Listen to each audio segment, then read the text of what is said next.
Hello students, welcome to C S C पायस academy. आज का डेट है 26 जुलाई 2025। तो आज हम करने वाले हैं ये टॉपिक्स पर discussion on the C S C P newspaper analysis. But before I proceed with analysis, I would request कि आप हमारी इस एनालिसिस को, अगर आपको पसंद आया तो आप ज़रूर लाइक कीजिए and don't forget to subscribe to our C S C P IAS academy YouTube channel. So, before starting with the analysis, I would like to tell you that on 9th of August 2025, from 3 p.m., that is on Saturday, in Pragjyotish ITS Center, Machkwa, CSCPIS Academy is going to organize one of the biggest civil services seminar by Anil Swarup sir. So I would request everyone for your benefit कि आपको civil service preparation कैसे करना है, civil services क्या है, और Anil Swarup sir वो आपके साथ उनकी एक्सपीरियंस भी शेयर करेंगे। तो आप ज़रूर उस सेमिनार में अपना पार्टिसिपेशन ज़रूर दीजिए। सो अगर आपको इस एनालिसिस का PDF चाहिए तो don't forget to subscribe to our channel, that is @CSCP_Assam. So let's see what are the topic that we will be discussing. We will be discussing the Kargil Vijay Divas Padyatra, then Higher Education Commission of India Bill, the National Telecom Policy 2025, Beyond the Brain Drain, एक बहुत ही interesting article है, and last में Bharat stage 6 vehicles के ऊपर थोड़ा सा discussion होगा। The first news is about Kargil Vijay Diwas यात्रा। ऑलराइट, तो क्या है? My Bharat youth volunteers to organise Kargil Diwas Padyatra on 26th of July, commemorating on 26 years on India's triumph in Kargil. तो आज जो 26th of July है, तो आज के दिन क्या ऑर्गेनाइज किया जा रहा है? दैट इज़ कारगिल विजय दिवस पदयात्रा। तो हम डिस्कस करेंगे about it, but before that अगर हम क्वेश्चन के ऊपर नज़र डालते तो क्या क्वेश्चन आएगा? Discuss the role of youth in nation building and how events like Kargil Vijay Diwas can inspire patriotism and nationalism. Okay, it is organized by My Bharat under the Ministry of Youth Affairs and Sports. ठीक है, तो ये जो पदयात्रा है ये organise किया है my Bharat, जो कि है under the ministry of youth affairs and sports. तो यहाँ पर क्वेश्चन प्रीलिम्स में आ सकते हैं कि माई भारत जो है क्या वो गवर्नमेंट डिपार्टमेंट के अंदर है, गवर्नमेंट मिनिस्ट्री में है, या फिर कोई प्राइवेट ऑर्गेनाइजेशन है? तो ये गवर्नमेंट ऑर्गेनाइजेशन है under ministry of youth affairs and sports. To commemorate the 26th anniversary of India's victory in Kargil War, जो 1999 में हुआ था, it will commemorate the 26th anniversary, 26वां दशक, 26वां साल कारगिल विजय दिवस, कारगिल विजय का कंप्लीट हुआ, which is scheduled on 26th of July 2025 in Dras, Kargil. So what are the key highlights there? The key highlights are by Dr. Mansukh Mandavia. Before the key highlights, it is led by Union Minister of Youth Affairs and Sports and Labour Employment, that is Dr. Mansukh Mandavia. And next, Shri Sanjay Seth, Minister of State for Defence. Participants are there around 1000 people, including youth, armed forces personnel, veterans, families of martyrs, civil society. मतलब जो youngsters है वो armed forces personal, army के लोग, veterans मतलब जो retired army है या फिर एक्स सर्विसमैन है, the families of the martyrs जो शहीद हुए हैं उनके परिवार के लोग, then civil society members also. So what are the activities to be done there? wreath laying ceremony and Kargil War Memorial Address. Now what is this wreath laying ceremony? wreath laying ceremony का मतलब होता है, आपने देखा होगा कि जो army veterans है या फिर कोई भी मिनिस्टर्स है वो मार्टियर्स के कॉफिन के ऊपर या फिर उनके जो मेमोरियल है उनके ऊपर जो फूल चढ़ाते हैं ना, जैसे गोल गोल जो फूल के ऐसे होते हैं ना चरखे, तो उनको रेत बोला जाता है। तो वो फूल चढ़ाने को कहा जाता है रेथ लेइंग सेरेमनी। तो कहाँ होगा? एट कारगिल वार मेमोरियल, जो कि है द्रास में। ठीक है, नेक्स्ट होगा ये होगा 1 नंबर 2। नेक्स्ट होगा प्लांटेशन ड्राइव अंडर एक पेड़ माँ के नाम। तो ये एक प्लांटेशन ड्राइव, पेड़ लगाया जाने की एक कैंपेन है जिसका नाम दिया गया है एक पेड़ माँ के नाम। तो जहाँ पर एनवायरमेंटल सस्टेनेबिलिटी विद पेट्रोटिज्म को लिंक किया जाएगा। ठीक है, सो एनवायरनमेंट और पेट्रियोटिज्म शो करने का एक अलग अनोखा अंदाज by doing plantation drive. The purpose and vision alignment, how to use it as a dimension for essay with reference to general studies paper. तो यहाँ पर आप देखिए आप कैसे इस चीज़ को ऐसे में यूज़ कर सकते हैं. इसका एक मैंने आज यहाँ पर टिप दिया है, तो आप ये देख सकते हैं. Governance and civil engagement, GS2 का थोड़ा सा आज हम पेपर वाइज ये डिस्कस करेंगे. GS2 का ये पार्ट में हम क्या होगा, तो यहाँ पर पार्टिसिपेटरी गवर्नेंस है जिसको हम जन भागीदारी कहते हैं, जैसे सिटीजन स्पेशली यूथ, द अमृत पीढ़ी जो कि which will be engaged with the राष्ट्र निर्माण, fosters emotional integration and national identity and defence forces. Next security. GS papers के क्षेत्र से ये वाला न्यूज़ इंपॉर्टेंट कैसे होगा, बिकॉज हम देखते हैं यहाँ पर reinforces the strategic significance of Kargil and Ladakh in India's national security narrative. Environment में भी ये लिंक हो सकता है बाई एक पेड़ माँ के नाम जो हमने अभी डिस्कस किया है, being a symbolic linking of patriotic duty with environmental consciousness. Okay, और ये जो है ये जो प्लांटेशन ड्राइव जो होगा that will also contribute to the sustainable development goal जो कि है विकसित Bharat at 2047. That is the vision of developed nation of India by 2047, जब हमारे इंडिपेंडेंस का होगा 100 साल. ठीक है. Next let's see what is the news. Higher education commission of India bill. The ministry of education is drafting a bill to establish higher education commission. Okay, so what could be the question from here. यहाँ पर direct question हो सकता है about the HECI higher education commission, उसका जो role है उसके बारे में डिस्कशन हो सकता है. And ensure quality assurance in higher education, highlighting the importance of accreditation and assessment. Okay, what is the news तो already discuss हमने कर दिया. और what is the significance of it, कि जैसे कि इंडिया का बैकग्राउंड थोड़ा सा देख लेते हैं. and what is the need for this HECI. India's higher education is currently regulated by multiple bodies. तो अगर हम इंडिया की हायर एजुकेशन देखते हैं वो मल्टीपल बॉडीज़ रेगुलेट करते हैं, जैसे कि एजुकेशन बोर्ड्स है तो वो वहाँ पर CBSE है, ICSE है, देन योर स्टेट बोर्ड्स है. ठीक है. देन अगर हायर एजुकेशन ये तो चलो एक कोर्स बॉडीज़ हो गए. देन UGC है. These conduct the higher education. The university grants commission oversee non technical education. The all India council for technical education AICTE regulates for the technical education. तो higher education में अगर एक है technical और एक है non technical. Technical को कौन देखता है, UGC देखता है, और AICTE किसको देखता है, वो देखता है for the technical education thing. ठीक है. This fragmented system has led to inefficiencies and overlapping functions. तो ये जो अलग अलग है यहाँ पर गवर्नेंस में थोड़े से हमें लैग देखने को मिलता है, क्योंकि ये फ्रेगमेंटेड है कि UGC का एक अलग से चलाने का तरीका है, AICTE उनको चलाने का तरीका कुछ अलग है, तो वहाँ पर हमें ओवरलैपिंग फंक्शंस भी देखने को मिलते हैं. तो इसी वजह से एक सिंगुलर बोर्ड अगर हो, बॉडी अगर हो, तो बेहतर होगा. So the national education policy 2020 calls for a light but tight regulatory approach to improve transparency, governance and innovation.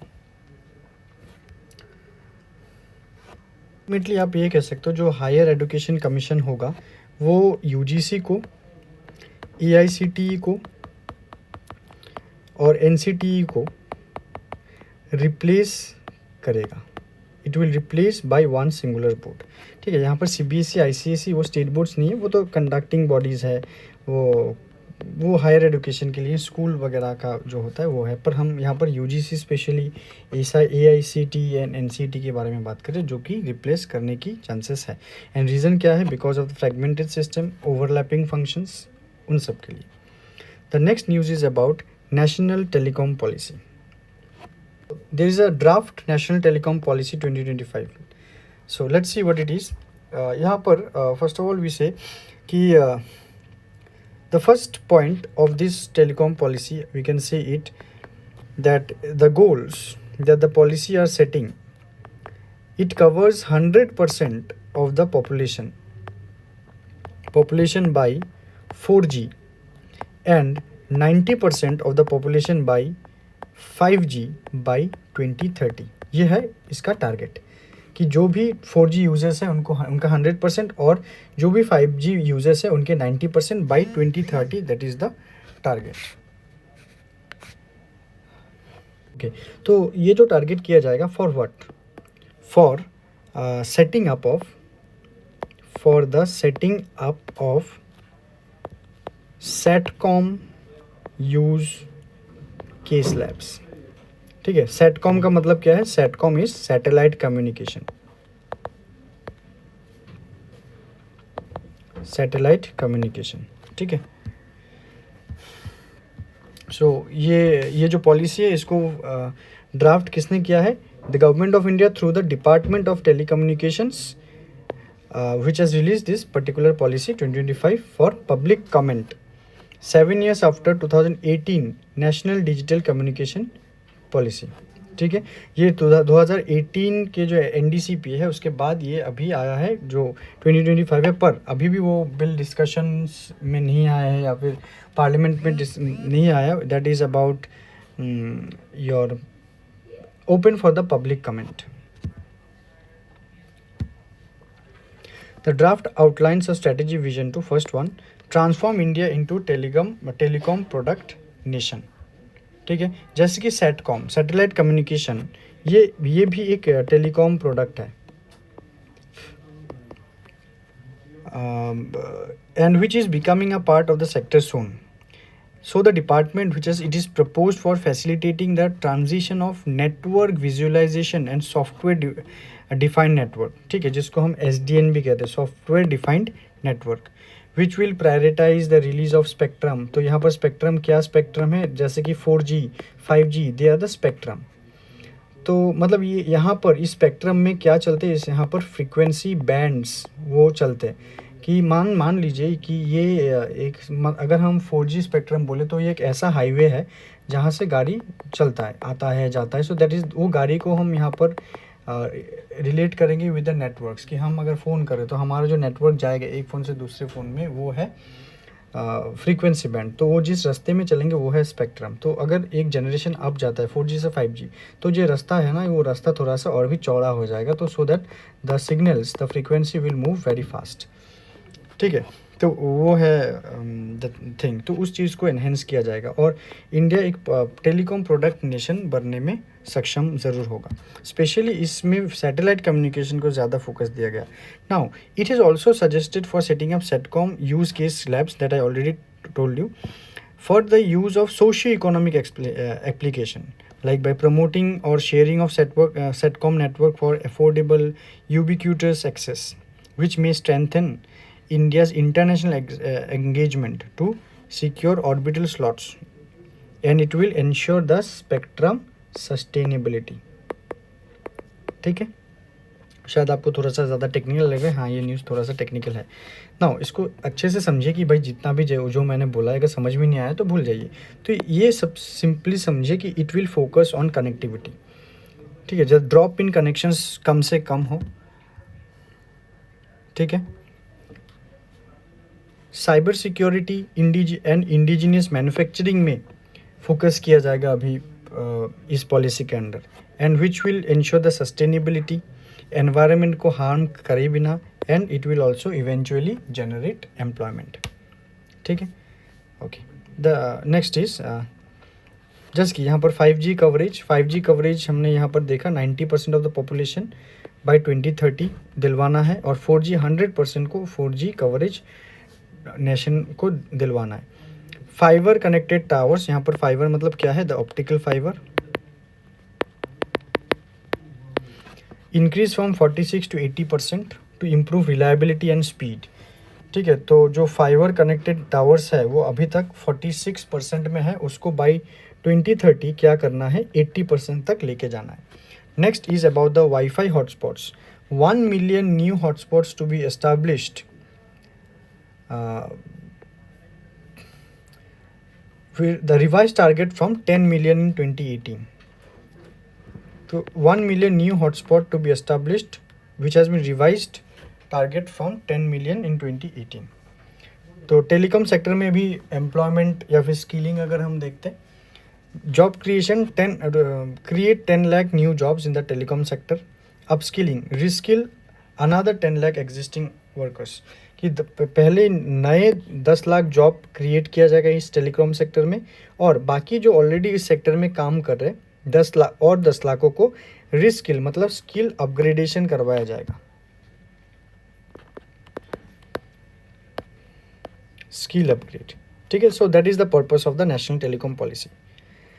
Next, a very beautiful article here we can discuss is the brain drain. So the article is beyond the brain drain, countries exporting healthcare workers overlook domestic needs.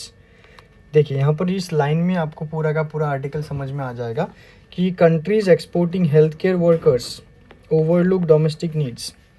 They also need to intervene to increase bargaining power of doctors and nurses.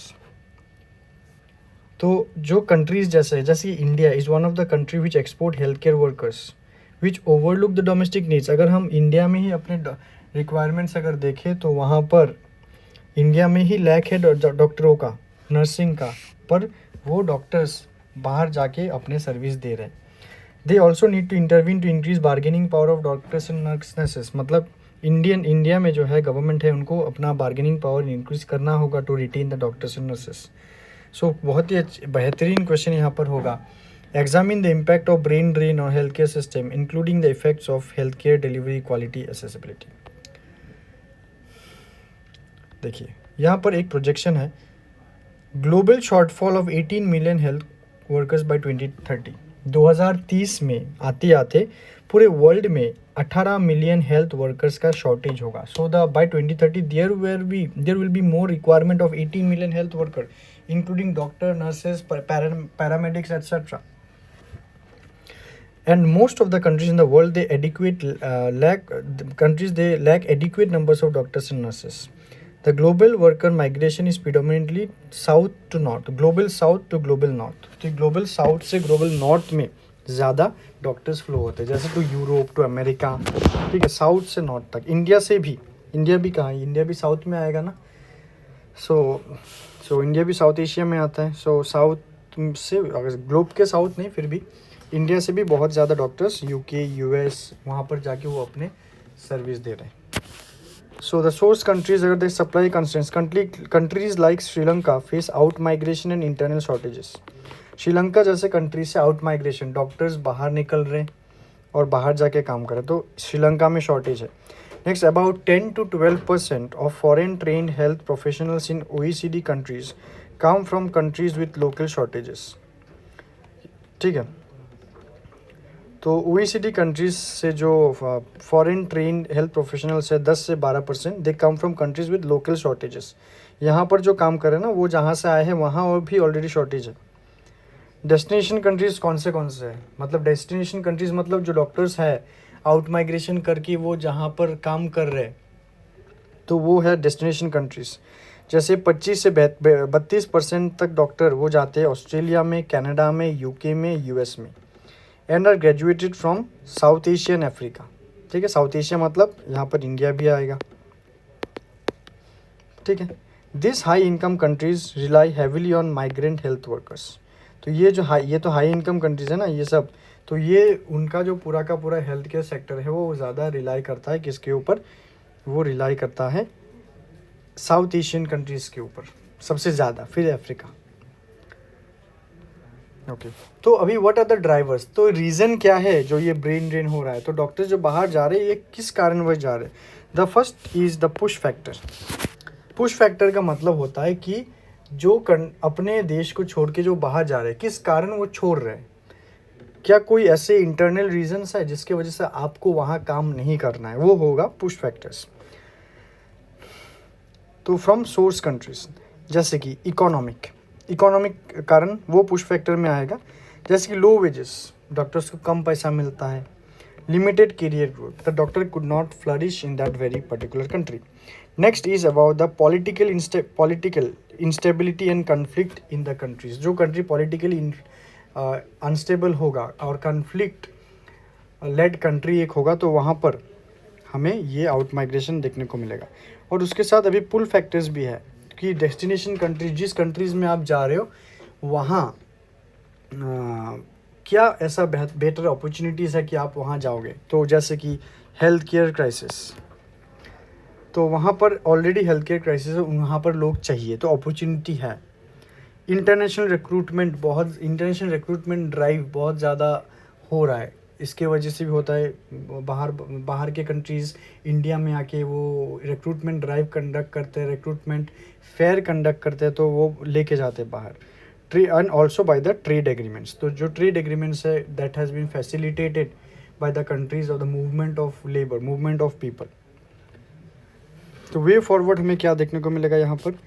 comprehensive bilateral agreements with compensation and mechanisms, investments in medical education, healthcare infrastructure and technology transfer। तो अभी हमें क्या करना पड़ेगा?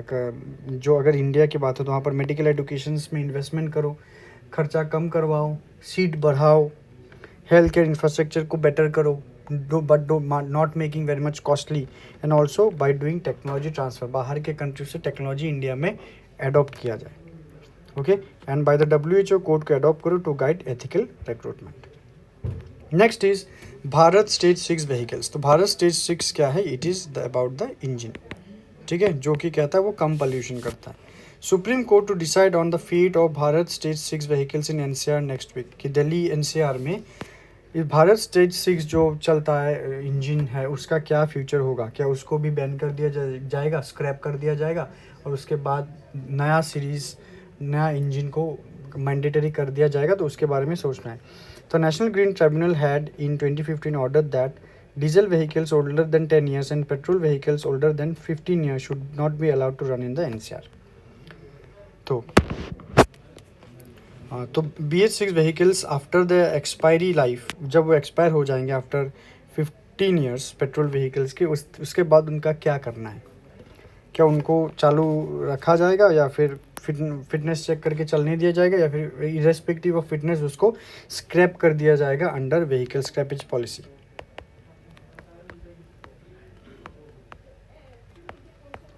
Vehicle scrappage policy context, the plea mentioned before SC in just CGI BR Gawai and Justice Binod Chandran urgent hearing sought। SC had earlier set the life limit for vehicles। SC ने पहले ही vehicles का life limit set कर दिया था।